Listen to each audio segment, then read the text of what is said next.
and each one of us for all those efforts, I think, deserve to be appreciated. Just now, Ram and Kiran came to join the meeting. Thank you, Ram and Kiran, for joining us. It's been a long time I have seen you. The speaker today, who is going to deliver CC4, is again. Even if he sits down and I measure his height, in any standards, he surpasses everyone. I do not know the exact number, but I think it must be sum of 19 something. Somehow we can come to that number. He works for someone who is intelligent inside, Intel. Of course, he is also intelligent. Otherwise, how he will get into Intel? He hops around all the places in the world, and when he goes to US, he doesn't want to come back. I do not know why. Again, I'll refer to the notes. It says, one day he's going to be a great speaker. Number two, he's going to connect to each one of us with beautiful stories. Number three, today he's going to mesmerize you with his speech. Ladies and gentlemen, put your hands together to welcome the tallest person of 1924, Toastmaster Arun.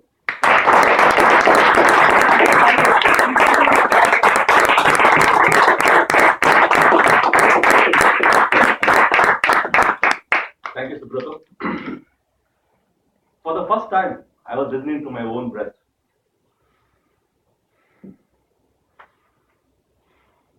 Everything there mesmerized me to the core of my imagination.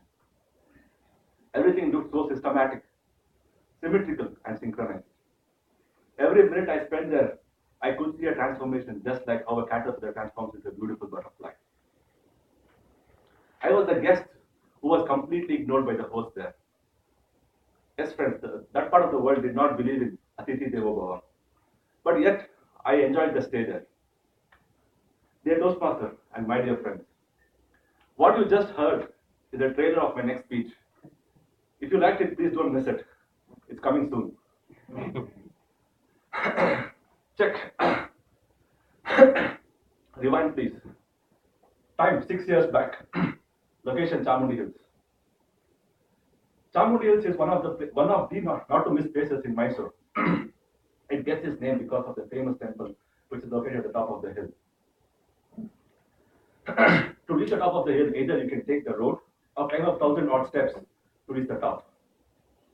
With enormous amount of hope and an equal amount of doubts in my mind, I was staring at the steps. Watching others climb, I too was delighted, desperate, and determined to climb the steps. Suddenly, I heard a voice from my back, from my parents.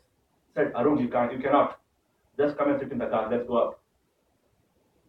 I was wondering, were they doubting my capabilities, or they were showing that extra love to their only elder son? Nevertheless, just like how I ignored the calories when I eat the death by chocolate, I ignored my parents' words and I moved ahead with my mission climb. The first few steps was as easy as gaining weight. After that, I started getting eager and my anxiety level increased to reach the top as soon as possible, and I started to run. As this thought of easiness was reducing in my mind, the steps started getting steeper and steeper. That was the time I realized that I'm losing my determination. My determination was dripping like the sweat on my body. But yet I continued. Maybe the reason was one of the reasons was Newton's first law, inertia. The mass continues to move until and unless an external force is applied on it. And it started getting tougher and tougher. At the end of 500 steps, I was gasping for breath. My heart started beating as fast as the wing of that hummingbird that just flew past me. I had a feeling that I could collapse with a heart attack anytime. Ironically, I couldn't even give up. The reason is I didn't have the energy to climb down also. Somehow I moved ahead. Left with no options, I had to move ahead. After 1 hour, 30 minutes, I reached the top. I know it took a while to reach the top, 10,000 steps, but that sense of achievement was unforgettable even till date. Time, again, 3 years later, same place, Tamil Hills. When life gives you opportunity, just make use of it. This time I was aware of the steps, slightly aware of the steps, and I planned my climbing systematically. I told myself to control my eagerness and anxiety so that I don't do the same mistake as the previous time. After every 100 steps, I took a break of 60 seconds and then moved ahead. This time, it was not as stressful as the previous one. I clocked around 45 minutes to reach the top, exactly 50% improvement. Next, 3 months later, now I was no more a guest, no more a tourist at Mysore because I had become a son-in-law of Mysore. This time, I was quite aware of each and every corner of the steps and which section of the step was steeper. So this time, I planned so that my energy, I can use my energy efficiently. At the steps which were very steep, I use my energy at maximum level. Wherever it's not required, I use it in a liberal manner. This time it was not stress, but it was fun climbing the steps. It took me 18 minutes and 40 seconds to reach the top. Till now, my best time so far is 13 minutes and 40 seconds to climb up and 11 minutes and 40 seconds to reach down.